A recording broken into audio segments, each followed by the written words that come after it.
Bună ziua, stimați telespectatori DC News TV, stimați cititori DC News și DC Business. Un oaspete cu totul și cu totul special astăzi în studioul nostru. Este vorba despre președintele Vodafone România, domnul Achilleas Kanaris.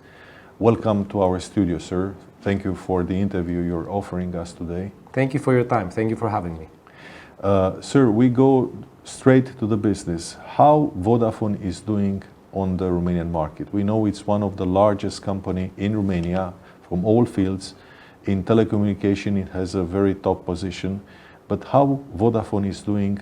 You are more than 25 years a presence on the Romanian market and on the telecom market. Sure.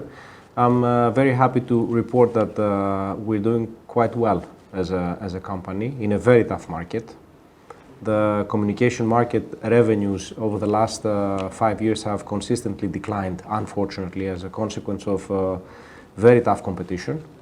And we had a few tough years as a company, as we were redefining basically our strategy and our way of working, let's say, in Romania a couple of years ago. We went through a big transformation, strategic transformation. But now, two and a half years into this transformation, I'm very happy to report the business is back to growth, which is always what businesses aspire, let's say. And it's growing across the board in terms of the top line as well as the profitability, operating profitability of the company, which makes us optimistic because when you grow, you have the ability to invest. And this was one of the key things that I wanted to achieve with Vodafone in Romania, so that we can continue investing and upgrading our infrastructure and developing a plethora of new digital services. Sir, there are more than 20 million users of mobile phones in Romania, at least of SIM cards. How many of them are rounded to Vodafone company? So we disclosed the numbers on Ancom. According to the Ancom numbers, we're the number 2 operator behind Orange, who leads the market. Followed by Digi, the local operator, and Telecom Romania. Overall, it's a very saturated market, as we discussed. There are more SIMs than individuals in the market. But it's a market that has a lot of potential because what I see is that people, in terms of internet usage and in terms of the type of things that people are doing on the smartphone, the tablet, the laptop, is more and more advancing, which gives us hope that there is room, if you like, to grow on beyond just connectivity into a number of digital services that our company is now offering.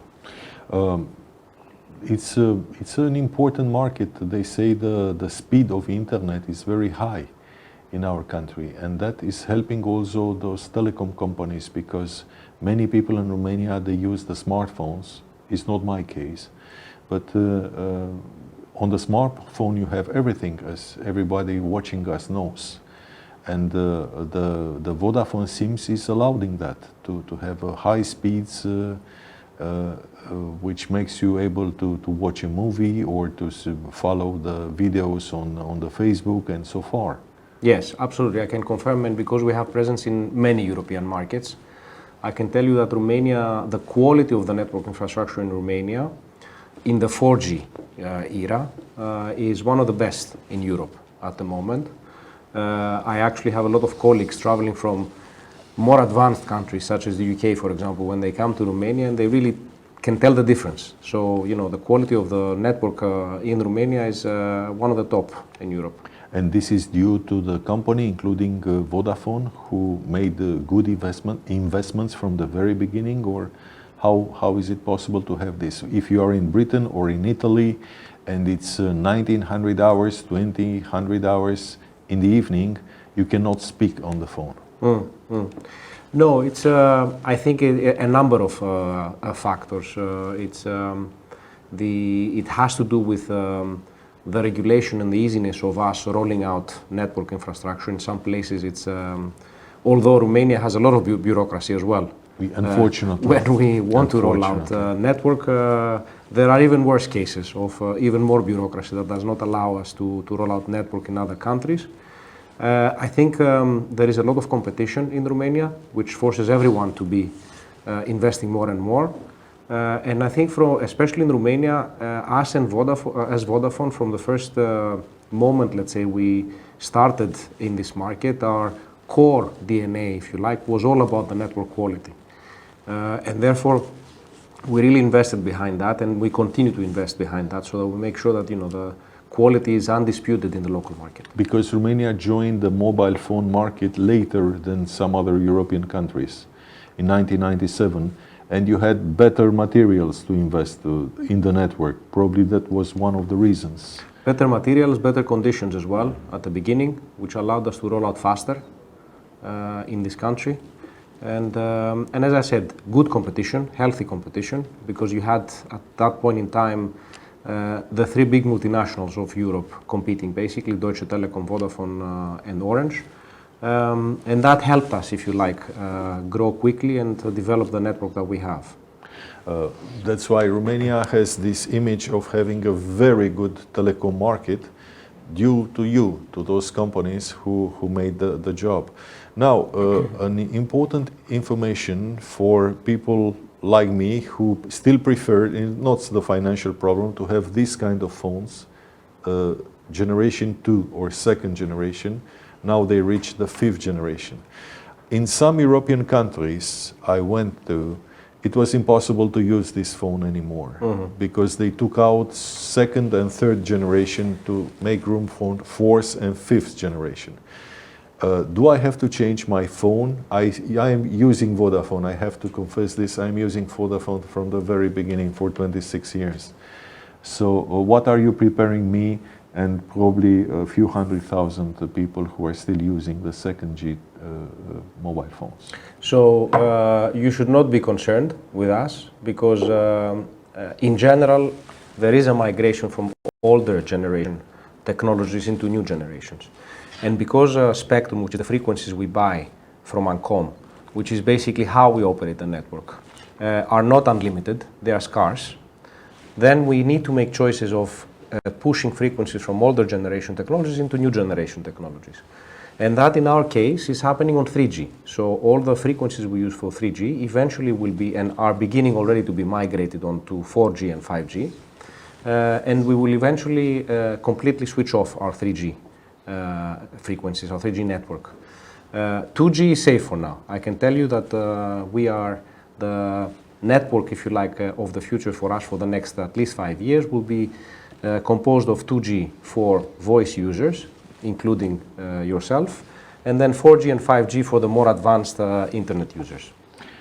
Super, that's very good information. So at least 5 years I don't have to change my phone. Absolutely, no. Super.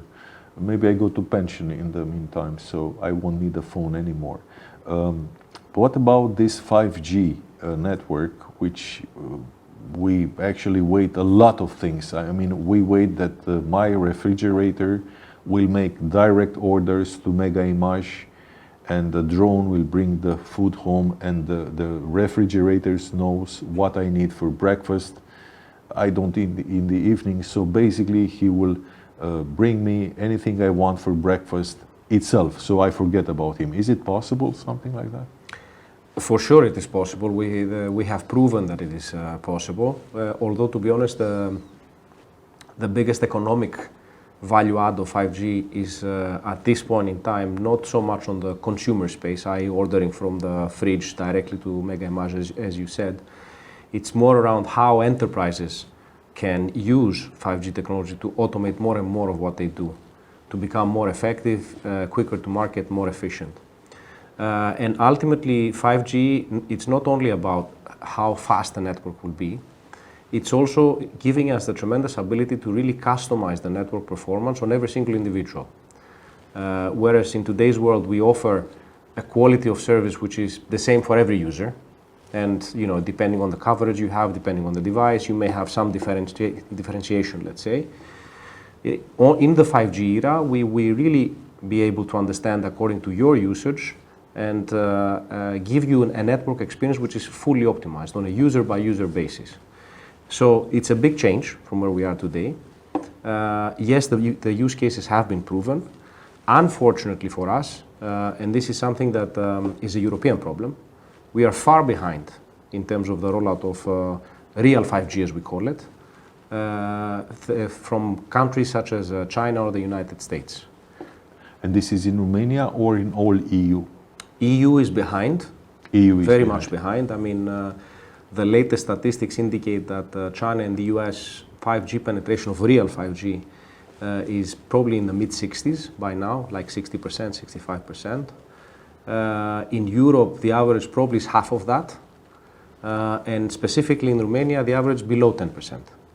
So we are really far behind. I noticed 2 times you stressed the real 5G. Yes.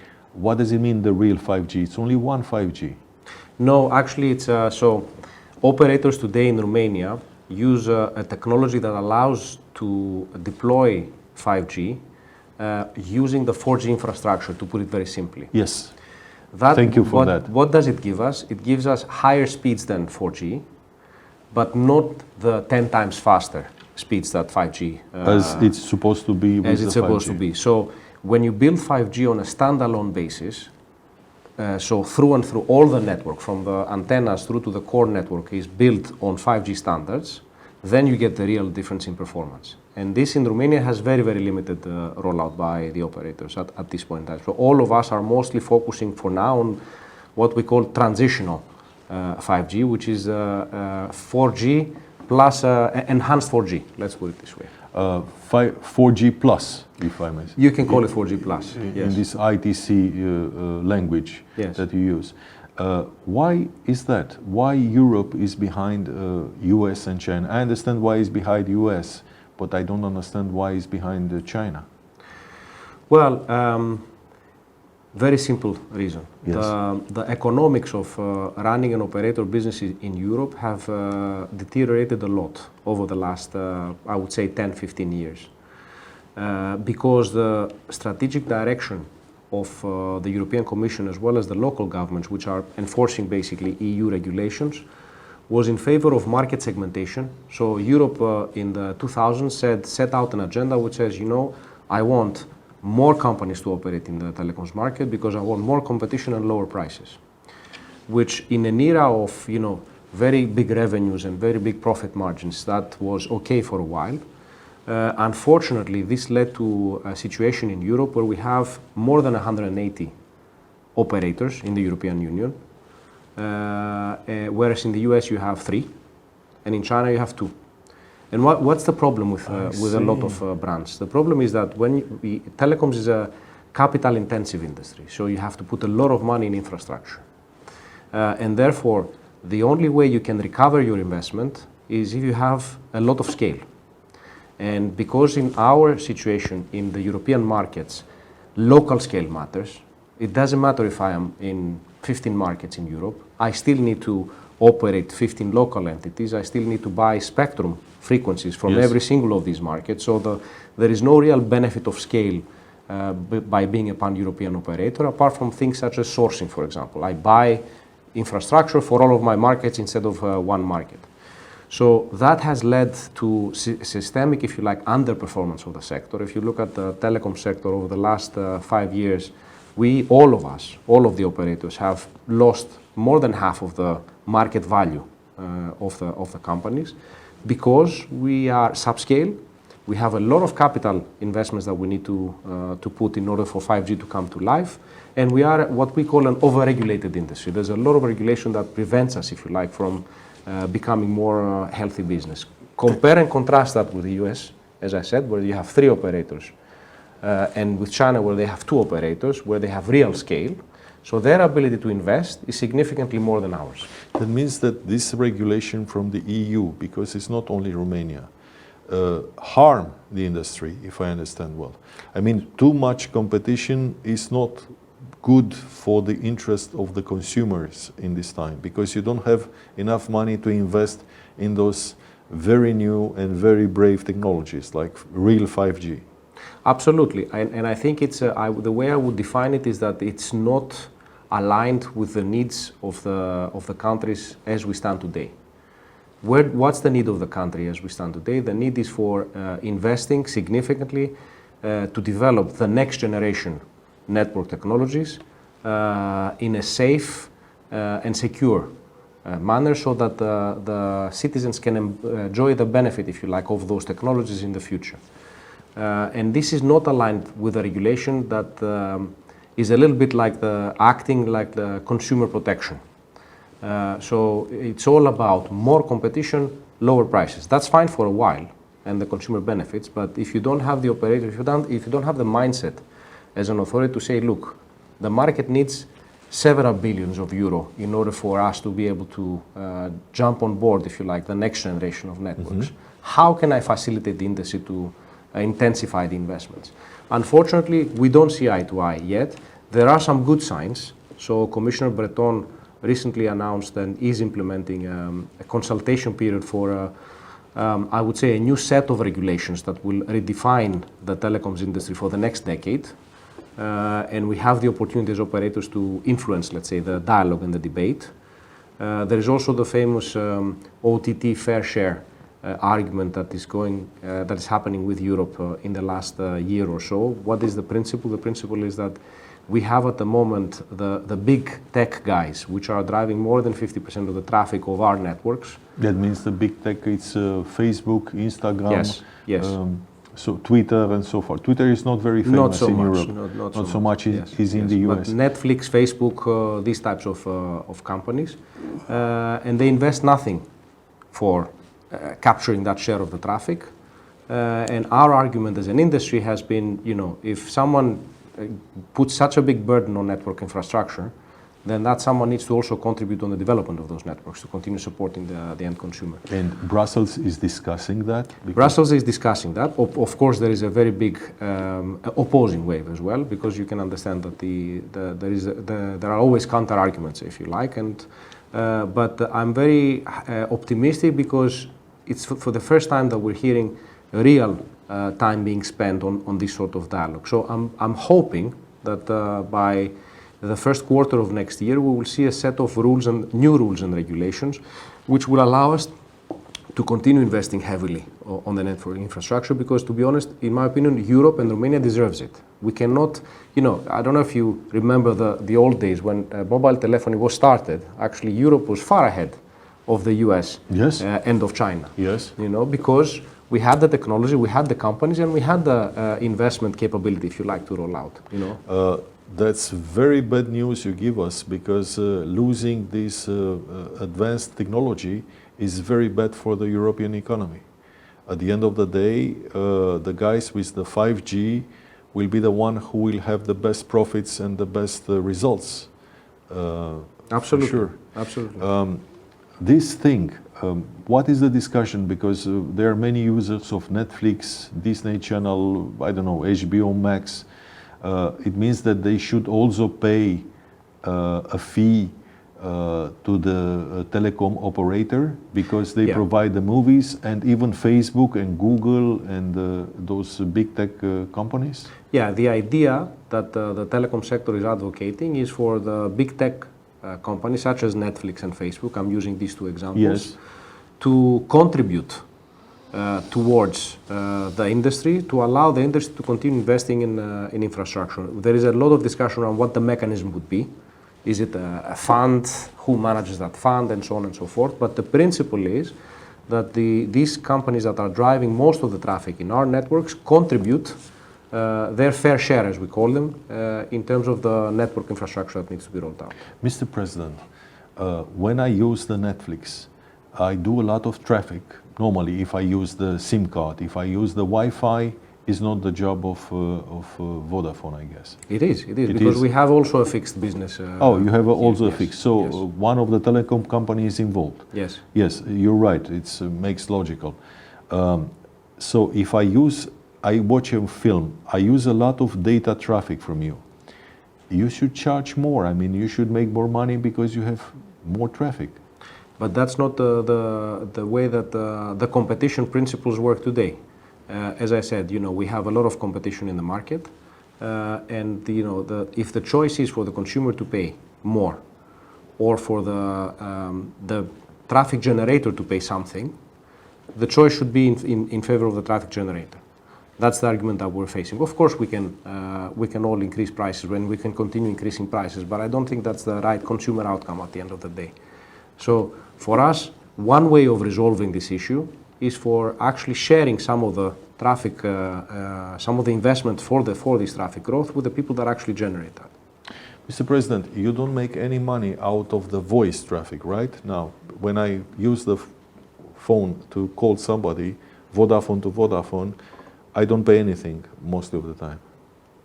Yes, I mean, you only use data. I mean, Yeah. you make some money from the data traffic or the subscription, if it is, and will come immediately at the prepaid SIM, because it's important for a large number of Romanians.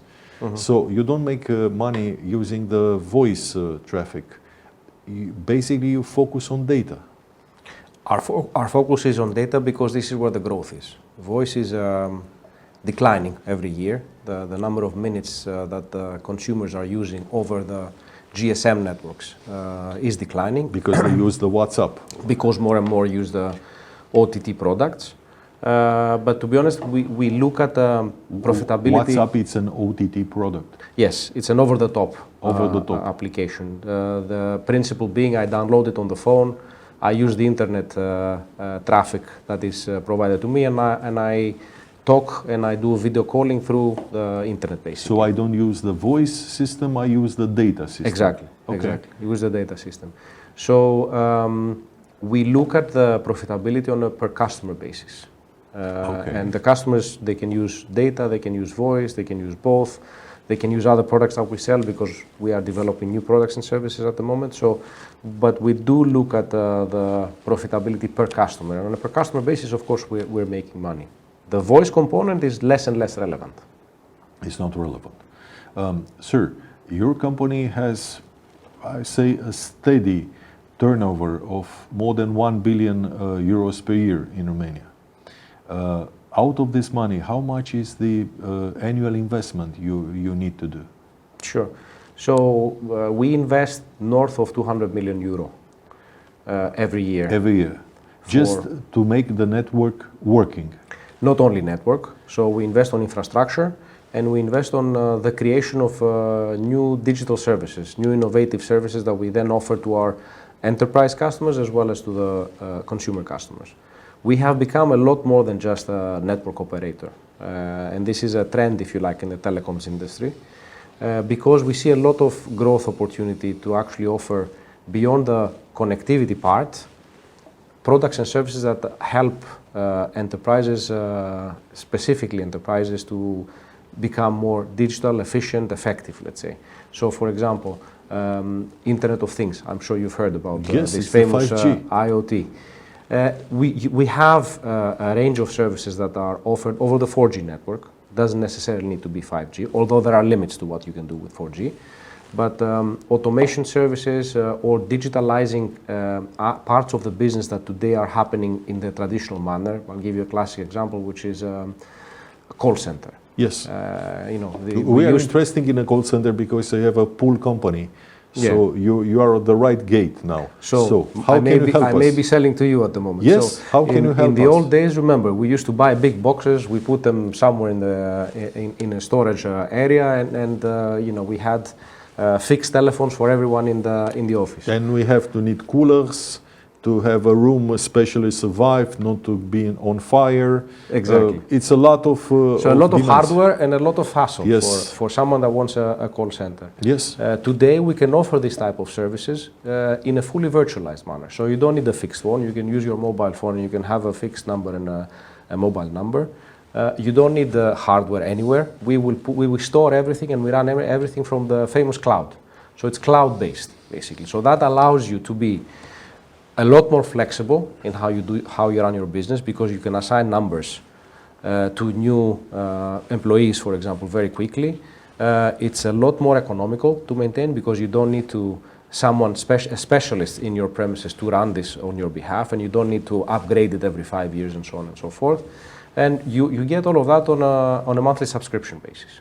So for us, these types of services are more and more relevant, and this is where growth is coming from in the new era. I understand. So even the call centers, Romania has many call centers in many fields, because lots of big companies, they want to test all the time their consumers. You offer them the possibility to not to have those huge buildings which cost money. You need to heat it or to cool it, or you have to do it. You can do it on your smartphone. Absolutely. Absolutely. It's the famous virtualization. I We are see. virtualizing a lot of the components of the infrastructure that a business is operating today. And as I said, especially for small and medium enterprises that cannot afford to spend a lot of money to have the hardware in place, the specialized IT engineers that may take care of it, and so on and so forth. We come to you and we offer all of this to you on a monthly subscription basis. After the interview, we need to discuss about that. I'm very happy to do so. What about the prepaid SIMs cards, sir? We have millions of prepaid SIMs cards in Romania. It was a huge debate. Romanian people, they are very much afraid that the Securitate is listening to them on an illegal basis, and we have this opportunity to buy the SIM without the ID card. How is the situation now? What is your opinion about this prepaid card? Well, I think there is, the world is changing and security is more and more important for countries. This was an initiative that has started in many markets in Europe to put a name to the user, basically, for what purposes? For security purposes. And I can tell you, I have been, when I was in Greece running the commercial business of the Greek operating business we have, before Greece introduced, because in Greece every prepaid user now needs to provide documentation, an identity. We had incidents where there were, attacks, terrorist attacks, and there were numbers involved in being used, and we could not identify the users. So for me, it's not it's a serious issue.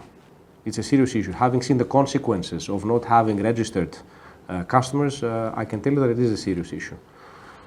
There is always the conspiracy theorists that say that, oh my God, if I put my ID on the table, basically they will know who I am and they will monitor.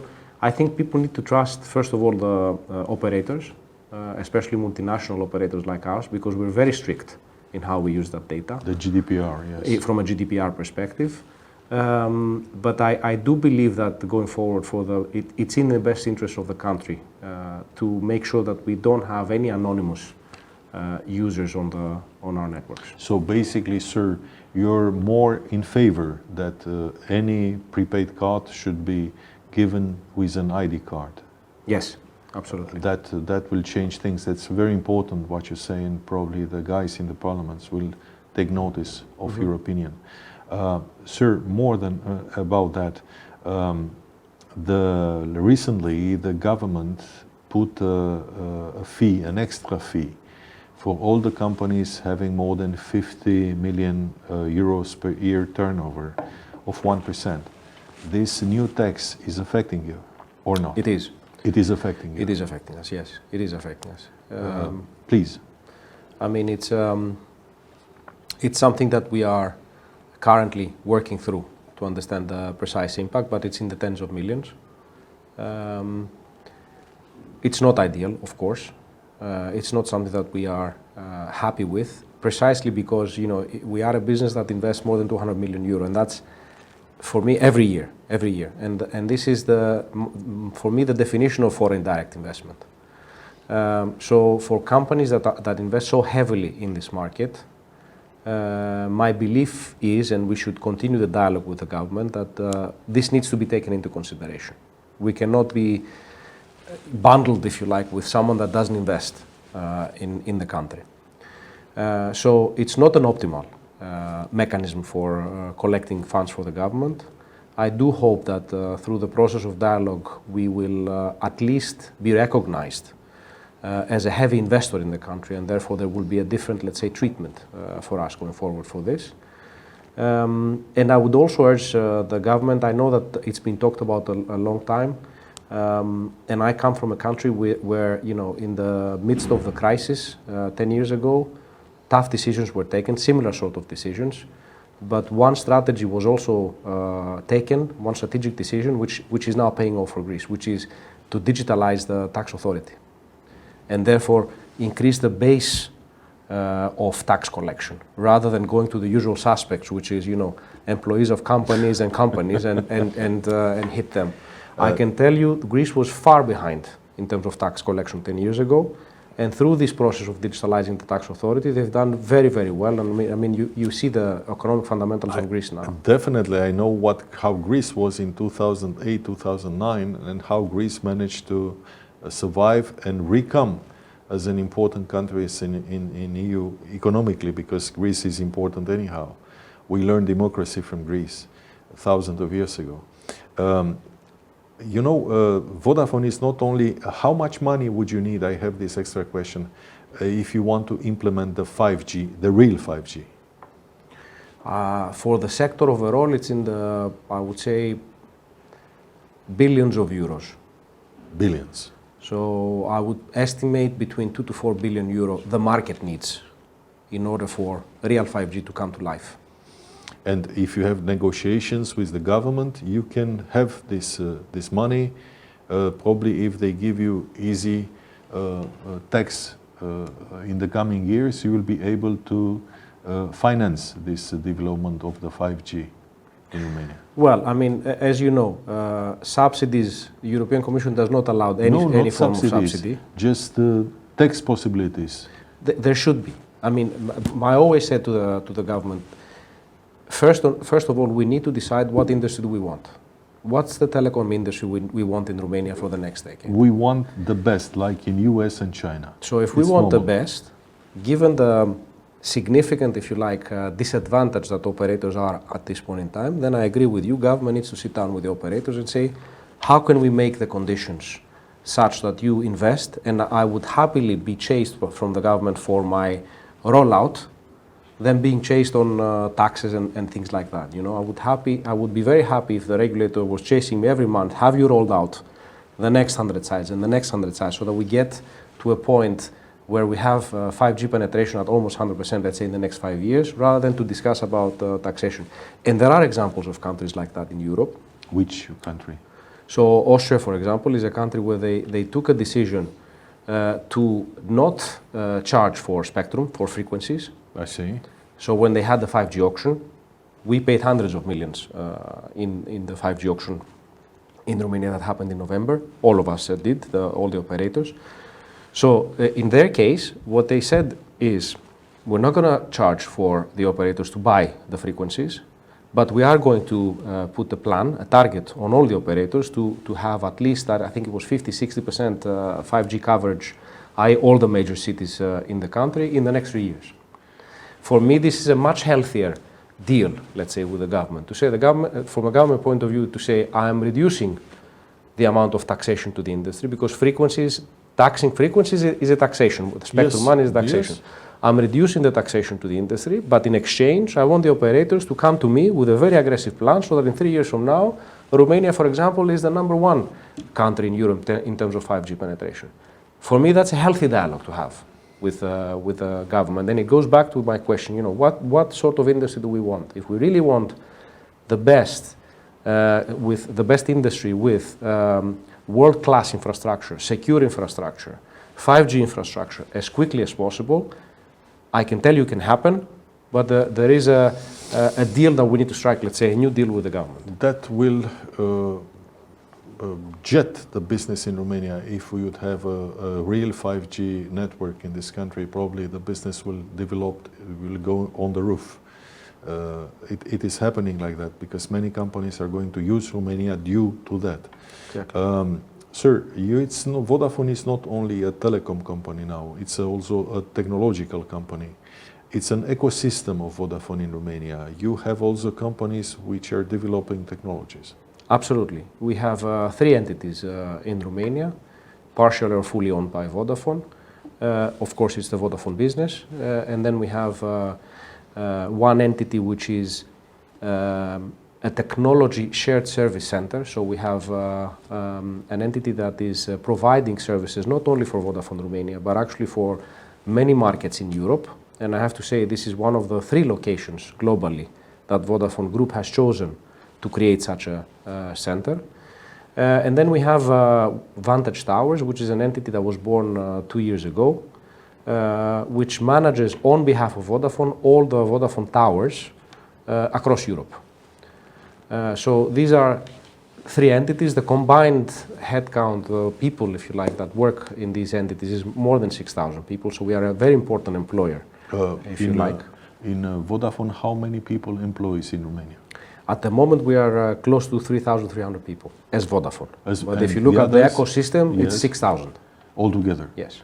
And mostly of them, they are engineers, high technologies engineers, IT. Most of them are engineers. Most of them are engineers, software engineers, network engineers. You know, we have all the specialization of infrastructure and software. And probably you have competitive salaries in about that. We do, absolutely, absolutely. Sir, how do you get those people? Because there is a lot of competition also for the engineers in Romania. The Polytechnic in Bucharest, half of the engineers we produce, Polytechnic is having, go abroad immediately. Companies like you, but you're using them in Romania, but probably use them in some other countries. But also many European countries, they use those fresh engineers to bring them to Amsterdam, to Paris, to Britain, to Rome, and so far. How do you manage to have those people? No, it's a very good question. So when we started 2 years ago to change the strategy of Vodafone in Romania to say, look, we want to focus more on these new types of services. Firstly, we wanted to recruit externally for more senior engineers. Very quickly you get to the conclusion that it's unaffordable and actually unviable because there are not many of them. Mm-hmm. So we shifted our strategy and we said, okay, we are going to be a lot more selective on senior recruitment outside, but we're going to focus a lot on university students. And so we develop programs to recruit university students either through internships or rotational programs that we have, where we bring people in, graduates usually. We allow them for a year to rotate across the divisions of the company to get to know basically the company and the industry. And then we, the successful ones, we permanently employ them. That second strategy, I can tell you, that is paying off a lot because as it's not a surprise, but the youth have an incredible ability of learning quickly. Yes. So they learn a lot faster. You get the enthusiasm and the energy and the challenge that comes with young people. And the productivity, if you like, and the consequent benefits are far more. So that's the model we use currently. So heavily recruiting on university campuses and very selective senior engineer recruitment. Just to make it clear for our viewers, young viewers, if I'm in the 4th year in Polytechnic, electronics, how do I get to make an internship to Vodafone? I just write on the internet page of Vodafone that I am Bogdan Chiriac, I am 23 years old, I'm in the 4th years of Polytechnic. Polytechnic is 5 years in Romania. And I want to be internship to Vodafone. How shall we? I of course in electronics. Yes. Or IT systems. Yes. Yes. How does it work? So we have many ways that you can contact us through sites such as LinkedIn, for example, where we are present. We are present in university campuses, so we visit university campuses very frequently, and we give presentations, and our recruiters are there to facilitate, let's say, the dialogue with the people. We have recently launched an innovation lab at Politehnica University, which is a great asset, if you like, of Vodafone that allows the constant communication between the company and students. So you have many channels to reach us. Of course, you can go to our website and submit your resume. What I can tell the young people that are listening to our conversation is that we are listening. We are seeing every single application, and there are a range of programs that we can discuss. We have become a lot more flexible in accommodating the needs of graduates. Another program that I mentioned, I want to mention is part-time employment, for example, for someone that wants to conclude, let's say, the last year of study, but in parallel they want to work for a company. So you have this opportunity as well, absolutely. The part-time. Absolutely. So I continue to study and I work 4 hours a day at least for Vodafone. Absolutely. And getting paid for that. And getting paid for it, yes. So we have part-time programs, we have summer internships, we have what we call the Discover program, which is the 1-year rotational program that I mentioned. So there are lots and lots of opportunities. I think my main message is reach out. We are here, we're listening, and to be honest, when it comes to employment with Vodafone, and I'm an example, if you like, of how much opportunity you can get from a company like Vodafone. If you're seeking a long-term career in technology, I don't think there are many companies like us that are able to offer you that opportunity. You're on one of the top companies in the world, Vodafone. Absolutely. So what we're talking about. It's also you're the vice president of American Chamber of Commerce in Romania. Does the American Chamber of Commerce trying to push this government and the Romanian state to be more open for investors, for foreign investors? Because as we see in the last period, unfortunately, those rise of taxes was not welcomed by anybody. Yes, yes. First of all, I am a board member. Oh, sorry. In AmCham, because we have two vice presidents and I don't want them to feel that I'm taking their job. No, as AmCham, this is the primary, if you like, conversation we have with AmCham is how can we continue promoting investments in Romania.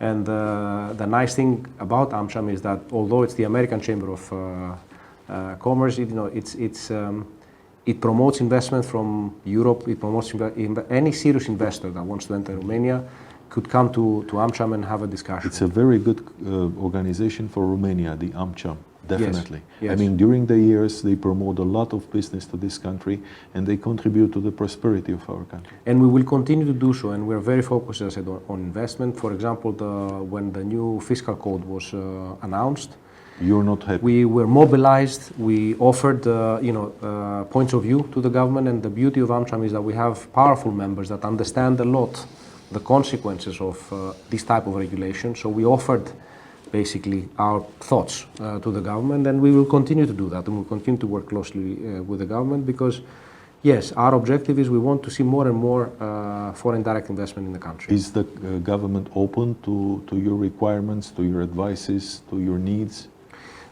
They are.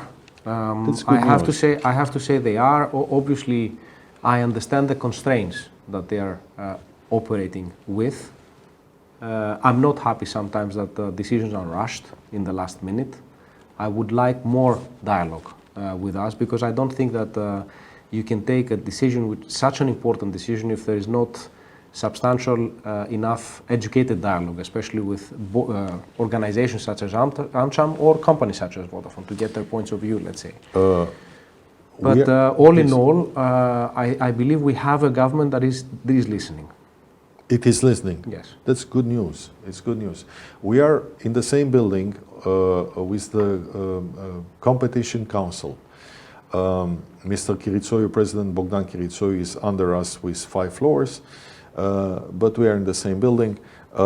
My question is, are you trying to talk to Mr. Chiritsoiu because how come a subscription with €2 per month can help the industry to develop? Mm-hmm. Because the competition brought those prices so low that actually you cannot go for further investments, or we're going to do that very late compared to other European countries, which is not good for Romania. It's a very good question. I mean, and it's difficult for authorities that have been working with a mantra of just low prices to, of course, switch to high investment, because low prices and high investment in the past may have worked, but it's not going to work going forward. It's very clear that the competitive dynamics, competition in the telecoms market in Romania is not working effectively. It's not working effectively because coming up with prices of €1.50 unlimited data on mobile, we have proven beyond doubt that it is selling below cost. So if someone sells below cost, there is a conscious strategy to do that. What's the strategy? The strategy is I want to weaken the other market participants so that eventually the whole market becomes a monopoly. What's the consequence on us? The consequence is that the operators that operate with the standard of actually making a profit so that I can return my profit back on investment are reducing more and more the investment capacity. So, we have started a dialogue with all the authorities, including the central government. As I said, it takes time.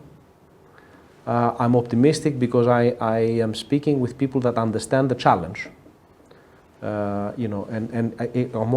All it leads to is the investment climate. Is the climate in the telecom sector in Romania prone to investment or not? And the answer is not at this point in time. So I'm hoping that through this dialogue we will come to a conclusion to focus the competitive dynamics going forward on investments rather than low prices.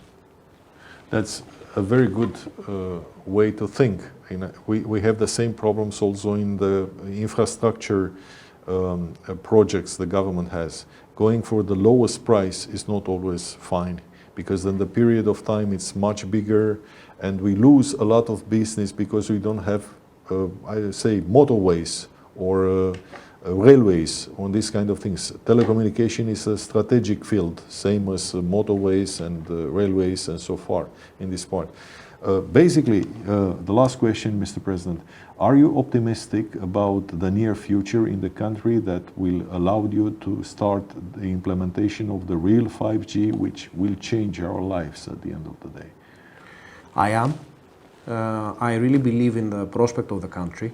I really believe that Romania, standing back from our sector, Romania as a country has a tremendous potential over the next decade. I really believe that this could be Romania's decade, in my opinion, because you have, apart from the traditional strengths, let's say, of this country, which is, geopolitical location, the human capital, it's a beautiful country and all that. You have on top what I believe will hopefully soon end, the war in Ukraine, and I really believe that Romania has a role to play in the reconstruction of Ukraine. So I see a lot of potential for investment in the country. Now, in our sector, as I told you, I believe there is a way out.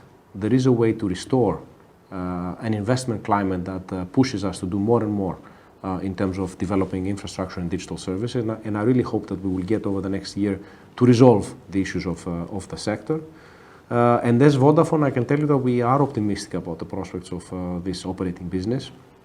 At the moment, it is not an operating business that returns to the level that we want. Actually, the return from Vodafone Romania is lower than the cost of capital of investing in Romania. So for us, it's not a good investment. So you lose money for the moment? For the moment, as an investor. However, because, as I said, we have a clear plan that gets us to a more sustainable, let's say, and a good position in the market, we are very optimistic, and therefore we have the full support of Vodafone Group to continue investing in this market. It's good to be a huge company all over the world. It's supporting the business in Romania. Mr. President, thank you so much for the interview.